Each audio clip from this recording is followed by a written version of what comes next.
Let me move on to something else you've been working on. You obviously have been calling for a second special counsel in the investigation into the FBI and its handling of the Hillary Clinton email situation. Deputy FBI Director Andrew McCabe was fired on Friday, we know, after the Justice Department's own Inspector General concluded that McCabe misled investigators about his role in directing other officials at the FBI to talk to the media in connection with that ongoing investigation.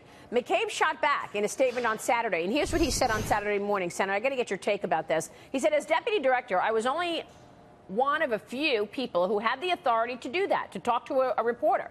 It was not a secret. It took place over several days, and others, including the director, meaning Jim Comey, were aware of the interaction with the reporter. So he basically said, yeah, I spoke to the Wall Street Journal after we know that he wasn't candid about it initially. But my director knew about it. Jim Comey knew about it. But we went back to when you questioned Jim Comey, Senator Grassley, last May, and he was under oath. Let's go through that right now and take a look. Director Comey, have you ever been an anonymous source in news reports about matters relating to the Trump investigation or the Clinton investigation? Never. Question 2 on relatively related. Have you ever authorized someone else at the FBI to be an anonymous source in news reports about the Trump investigation or the Clinton investigation? No. So, Senator, no and never. Who's lying? Is he lying under oath, or did Andrew McCabe lie on Saturday morning? If I could, I'd like to step back a little bit and say it sounds to me like there's really a conflict here. I don't want to say people are lying, because that's going to be up to the executive branch and the prosecution of people that lie under oath or lie to the FBI. But I do know this. First of all, Wray got rid of McGrath.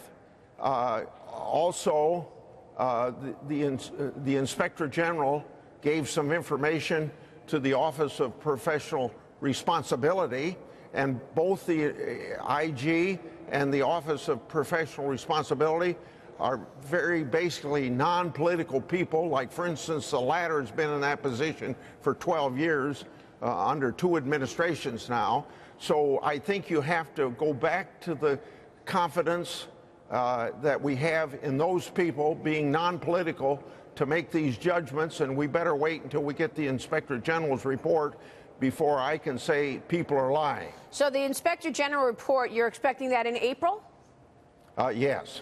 Let me ask you about your investigation, and certainly on the House side, the investigation from the Judiciary Committee and the Oversight Committee on the missing Hillary Clinton documents. Yesterday, House Judiciary Committee Chair Bob Goodlatte told me that if the FBI does not turn over more than 1 million missing documents that they've requested, he is prepared to subpoena the agency. Listen to this. More than text, there are other documents as well in the 1.2 million, but we've only seen a tiny percentage of that. The department and the Bureau have been slow, I would say now very slow, in getting them to us. Senator Grassley, your thoughts on the investigation today? Well, for sure, if Goodlatte can do that, and he ought to issue a subpoena, because we do need those documents. On the Senate side, Senator Feinstein and I, in a bipartisan way, have to agree to a subpoena, and we're always talking about these things all the time, but we ought to have that information, because the constitutional responsibility of Congress isn't only to pass laws, but under checks and balances you study about in high school government, it's the responsibility to make sure that those laws are faithfully executed, and you can't do that without having the information that we've desired, and maybe it will have to be subpoenaed.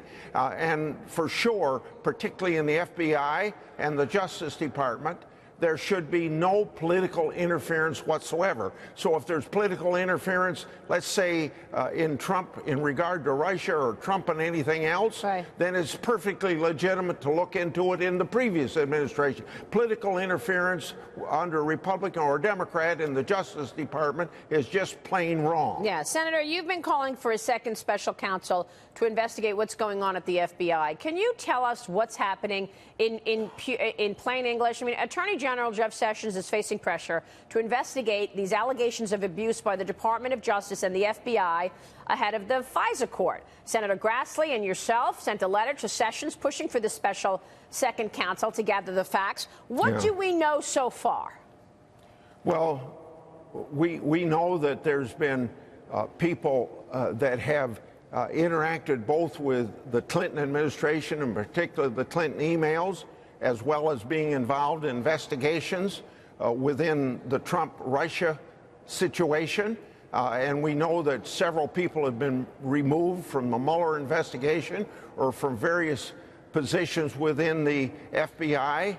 We know that there's people in the FBI that have been colluding with Fusion GPS in regard to the Steele dossier, and you can go on and on. Yeah. That's what we know, and the purpose of the special counsel is to give the Inspector General additional help so that we can get to people that the Inspector General can't get to, and those are the people that have left government. Yeah, well, we know that they took the dossier to the FISA court and they used it to wiretap somebody in the Trump administration, or the campaign. But what about these texts between Lisa Page and Peter Strzok about the judge, the FISA judge, Judge Contreras, where they're saying, oh, did you see Rudy is on the FISA court? Did you know that? Page texts Strzok on July 25th, just appointed 2 months ago. I did know that. We talked about it before and after. I need to get together with him. Then they go on to talk about a party that they want to put together to get him in a personal spot so that they can discuss it. And then all of that conversation is redacted until we see the unredacted redaction. Should that have been redacted? Well, I'm going to leave it to better experts than me what should be redacted or not, but the extent to which I personally feel that there's a lot of redaction just because it's embarrassing to people in the FBI or the Department of Justice, that's when it's wrong. Right.